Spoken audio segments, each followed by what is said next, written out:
চাওক যিকোনো আচলতে লোকেই গম পাব যে এই মুহূৰ্তত চুমি বৰাৰ মুখেৰে যোনসমূহ বাক্য ওলাইছে এই বাক্যসমূহ কোনো তেওঁৰ নিজৰ মন মস্তিষ্কৰে যে ওলোৱা নাই সেই কথাখিনি এগৰাকী সাধাৰণ লোকেও সেই কথাখিনি নিজেই অনুমান কৰিব পাৰিব। কালি যেতিয়া চুমি বৰাই এই ধৰণৰ এটা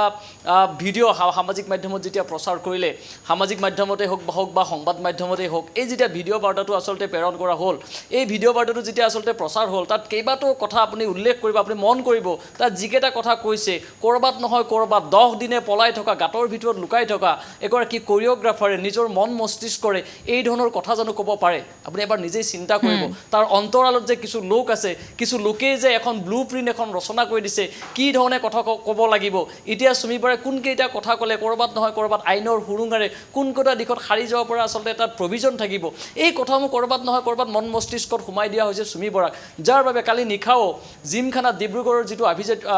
অভিজাত যিটো ক্লাব, জিমখানা যিহেতু কালি নিশাটো কটাইছিল আৰু সেই নিশাটো কটাৰ সময়তে কেইবাটাও তথ্য ইতিমধ্যেই আৰক্ষীয়ে লাভ কৰিছে। এই ধৰণৰ কথা কিছু ওলাইছে যে কালি কেইবাগৰাকী জ্যেষ্ঠ অধিবক্তাৰ আচলতে একেবাৰে ওচৰত চুমি বৰা আৰু তাৰ্কিক বৰাক লৈ কেইবাটাও কথা তেওঁলোকে পাতিছিল। তাত কেইবাটাও কথা তেওঁলোকে উল্লেখ কৰিছিল যে ইয়াৰ পৰৱৰ্তী সময়ত তেওঁলোকে আত্মসমৰ্পণ কৰাৰ লগে লগে আৰক্ষীয়ে যেতিয়াই তেওঁলোকক সোধপোছ কৰিব, যেতিয়াই তেওঁলোকক তদন্ত কৰিব, সেই তদন্তৰ সময়ত কিন্তু কেইবাটাও দিশ উন্মোচিত হ'ব পাৰে, যাৰ বাবে তেওঁলোকক আগতীয়াকৈ ক'ৰবাত নহয় ক'ৰবাত তেওঁলোকক এটা অধিবক্তাৰ তৰফৰ পৰা এটা গাইডলাইন্স তেওঁলোকক দিয়া হৈছিল, যিটো গাইডলাইন্সৰ ভিতৰত তেওঁলোকে থাকি, যিটো গণ্ডিৰ ভিতৰত থাকি তেওঁলোকে সেই কথাসমূহ এতিয়া সামাজিক মাধ্যমত ক'ব লাগিব, যাতে পিছলৈ যাতে এভিডেন্স হিচাপে সেই কথাসমূহ ৰয়। কিন্তু কথা হৈছে এই এভিডেন্স তেওঁলোকে দিয়াৰ খাতিৰত চুমি বৰাই কালি যিকেইটা তথ্য আচলতে এটা সংবাদ মাধ্যমৰ আগত প্ৰকাশ কৰিলে অত্যন্ত দুৰ্ভাগ্যজনক। এই কথাখিনি এতিয়া আৰক্ষী তদন্তত আহিব নে নাহে? চুমি বৰাই এই কথাখিনি এটা কথা স্পষ্ট কৰিছিল যে যি ধৰণে সংবাদ মাধ্যমত বা সামাজিক মাধ্যমত তেখেতক হেয় প্ৰতিপন্ন কৰিবলৈ উঠি পৰি লাগিছে, সংবাদ মাধ্যমে ক'ৰবাত নহয় ক'ৰবাত চুমি বৰাক ফাঁচি দিয়া পৰ্যন্ত এই ধৰণৰ কথা উচ্চাৰিত কৰিলে, তাৰ অন্তৰালত আচলতে সংবাদ মাধ্যমত যিকেইটা বাতৰি প্ৰকাশ কৰিছিল সেই বাতৰিৰ সত্যতা এতিয়া নিৰূপণ কৰিব আৰক্ষীয়ে। যদি প্ৰকৃততে এই যিকেইটা মোৰ হাতত যিখন তালিকা আছে, এখন দীঘলীয়া তালিকা, এই তালিকাসমূহ যদি নস্যাৎ কৰিব পাৰে তেতিয়াহ'লে ভাল কথা। যে চুমি বৰাৰ হাতত যদি হাতত যদি কোনো সম্পত্তিয়ে নাছিল, এই যিখন দীঘলীয়া তালিকা, এই তালিকাখন হয়তো কালি ডিব্ৰুগড় আৰক্ষীয়ে আজিৰ পৰা হয়তো যিটো জেৰা চলাব, সেই জেৰাত হয়তো এইকেইটা প্ৰশ্ন হয়তো উত্থাপন কৰিব যে প্ৰকৃততে ডিব্ৰুগড় বৈৰাগী মঠত 2000 বৰ্গফুটৰ বিলাসী কাৰ্যালয় থকা কথাটো হয় নে নহয়। হয়তো আৰক্ষীয়ে চুমিক সুধিব যে ডিব্ৰুগড়ত যিটো তথ্য ওলাইছে, আপুনি কোৱা মতে সংবাদ মাধ্যমত ওলাইছে, সেয়া এই কথাটো সঁচা নে মিছা, যে 2000 বৰ্গফুটৰ যে এটা বিলাসী কাৰ্যালয় আছে, এই কাৰ্যালয়টো স্থাপন কৰা কথাটো হয় নে নহয়। এই কাৰ্যালয়টো স্থাপন কৰাৰ কাৰণে যিটো ধন তাত খৰচ কৰা হ'ল, কাৰ্যালয়ৰ ইণ্টেৰিয়ৰ ডিজাইনৰ কাৰণে যিটো 85 লাখ টকা তাত কেছ তাত দিয়া হ'ল, এই কথাখিনি সঁচা নে মিছা। যদি চুমি কয় বোলে এই কথাখিনি মিছা, তেতিয়াহ'লে আপুনি ভাবক 2000 বৰ্গফুটৰ স্বত্বাধিকাৰী কোন? 2000 বৰ্গফুটৰ যিটো অট্টালিকা, এই অট্টালিকাৰ এতিয়া স্বত্বাধিকাৰী কোন হ'ব? যদি কোনো স্বত্বাধিকাৰী নলয় তেতিয়াহ'লে সেই যিখিনি সম্পত্তি আছে সেই সম্পত্তিখিনি বাজেয়াপ্ত হ'ব। চুমি বৰাই যদি নিজে যদি ক'ব নোৱাৰে যে সম্পত্তি মোৰ নহয়, মোৰ নামত নাই, তাৰ্কিকৰ নামত যে সম্পত্তি নাই, তেতিয়াহ'লে কালি হয়তো সম্পত্তি ৰাজহুৱা সম্পত্তি বুলি গণ্য কৰা হ'ব। গতিকে যিখন দীঘলীয়া তালিকা আছে, প্ৰতিটো তালিকাৰ বিপৰীতে যদি আৰক্ষীয়ে এই ধৰণে জেৰা চলায়, এই ধৰণে আৰক্ষীয়ে যদি প্ৰশ্ন সোধে, তাৰ উত্তৰ যদি চুমি বৰাই যদি নস্যাৎ কৰে, অধিবক্তাই কোৱাৰ ধৰণে যদি প্ৰতিটো কথা নস্যাৎ কৰি যায়, হয়তো চুমি বৰাই হাৰি যাব পাৰে। কিন্তু ক'ৰবাত নহয় ক'ৰবাত চুমি বৰাই গোটেই যিখিনি সম্পত্তি এই মুহূৰ্তলৈকে আহৰণ কৰিলে, সেই সম্পত্তিসমূহ হেৰুৱাব লাগিব। এইটো প্ৰথম কথা। এতিয়া চুমি বৰাই কালি কেইবাটাও কথা সংবাদ মাধ্যমৰ আগত, এটা বিশেষ সংবাদ মাধ্যমৰ আগত প্ৰকাশ কৰিছিলে, যেতিয়া চুমি বৰাই আত্মসমৰ্পণ কৰা নাছিল, নিশা চুমি বৰাৰ সৈতে কথা পাতিছিলে, তাত কেইবাটাও দিশ চুমি বৰাই কৈছিলে যে চুমি বৰাক সংবাদ মাধ্যমে মানসিকভাৱে ভাৰাক্ৰান্ত কৰিলে, মানসিকভাৱে ক'ৰবাত নহয় ক'ৰবাত হত্যা কৰিলে, চুমি বৰা নিৰ্দোষী। এতিয়া কথাটো হৈছে 10 দিনে চুমি বৰা গাঁতৰ ভিতৰত লুকাই থকাৰ কাৰণটো কি? যদি চুমি বৰা নিৰ্দোষীয়ে আছিলে, 10 দিন লুকাই থকাৰ কোনো প্ৰয়োজনীয়তা নাছিলে। চুমি বৰাই আৰক্ষীৰ সৈতে যোগাযোগ কৰি চুমি বৰাই যেতিয়াই বিশাল ফুকনক ন্যায়িক জিম্মালৈ প্ৰেৰণ কৰা হ'ল, তাৰ নেক্সট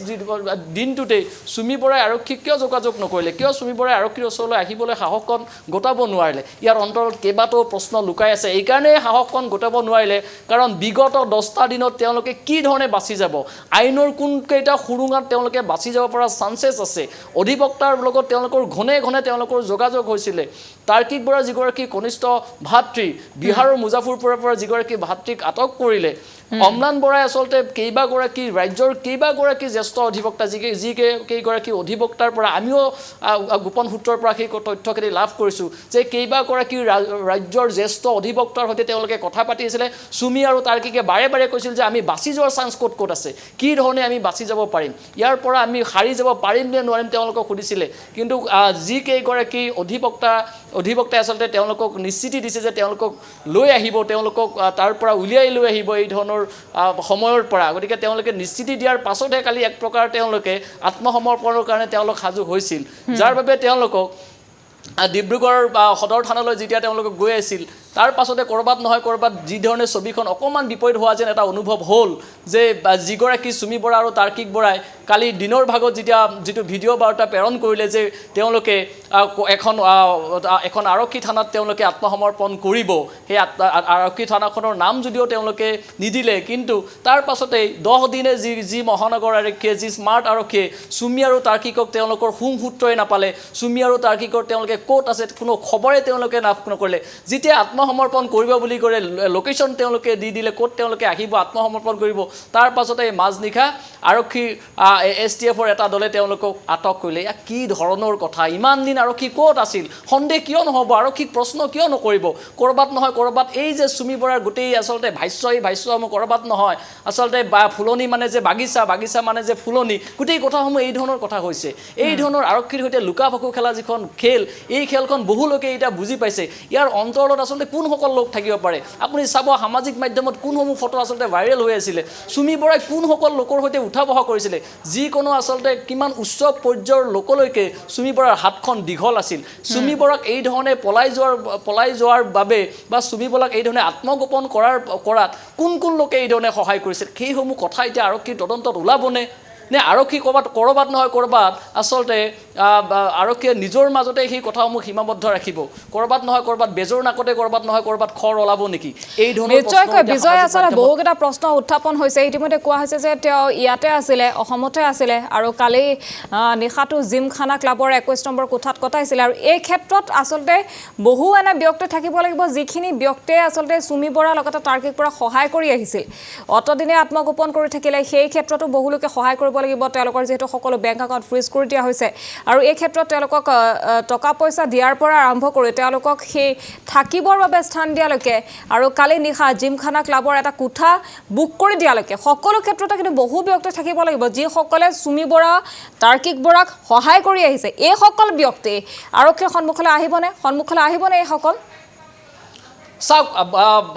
পৰি এটা কথা ক'ব বিচাৰিছোঁ যে দেশৰ যিখন আইন ব্যৱস্থা এই আইন ব্যৱস্থাখন কিন্তু কৰবাত নহয় কৰবাত দৰিদ্ৰ বা নিচলা লোকৰ কাৰণে যি ধৰণে আচলতে চলে আইনখন কৰবাত নহয় কৰবাত আভিজাত্য যিসকল লোক আছে ধনিক যিসকল লোক আছে আধ্যবন্ত যিসকল লোক আছে এই লোকৰ কাৰণে কিন্তু কৰবাত নহয় কৰবাত আইনখন যি ধৰণে চলিব লাগে তাৰ এক ব্যতিক্ৰম কিন্তু আমি বিভিন্ন সময়ত আমি দেখোঁ বিভিন্ন সময়ত আমি বাতৰিসমূহ কৰোঁ এই যিসমূহ ট্ৰেণ্ডিঙত থকা যিসমূহ বাতৰি এই বাতৰিসমূহ আজি ওলাইছে হয়তো আজিৰ পৰা 2-3 দিন পাছত অসমত নতুন এটা বিষয় এটা চৰ্চা হ'ব এটা ট্ৰেণ্ডিঙত এটা বিষয় থাকিব হয়তো চুমি বৰা আৰু তাৰ্কিকক বহু লোকে পাহৰি যাব যে এই ধৰণে অসমত কেইদিনমান পূৰ্বে এটা ট্ৰেডিঙৰ এই ধৰণৰ এটা স্কেম হৈছিলে যিটো স্কেমত এগৰাকী কোৰিঅ'গ্ৰাফাৰ এগৰাকী ফটোগ্ৰাফাৰ তাত আছিলে হয়তো আজিৰ পৰা 3 দিন পাছত সেই কথাসমূহ ৰাইজে পাহৰি যাব কাৰণ এই ধৰণৰ জ্বলন্ত সমস্যা এই ধৰণৰ চৰ্চিত বিষয় পূৰ্বতে কেইবাটাও অসমখনত হৈ গ'ল কিন্তু সেই বিষয়সমূহ কৰবাত নহয় কৰবাত গেঠেলা মাৰি আছে আজিৰ তাৰিখতো সেই বিষয়সমূহ কোনো আচলতে চৰ্চা কৰা নাই আজিৰ তাৰিখতো সেই বিষয়সমূহ আচলতে আৰু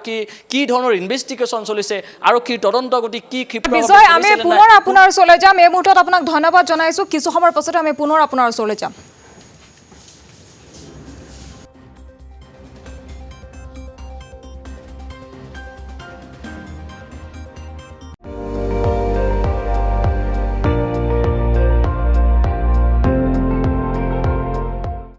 আপুনি চাই আছে ND24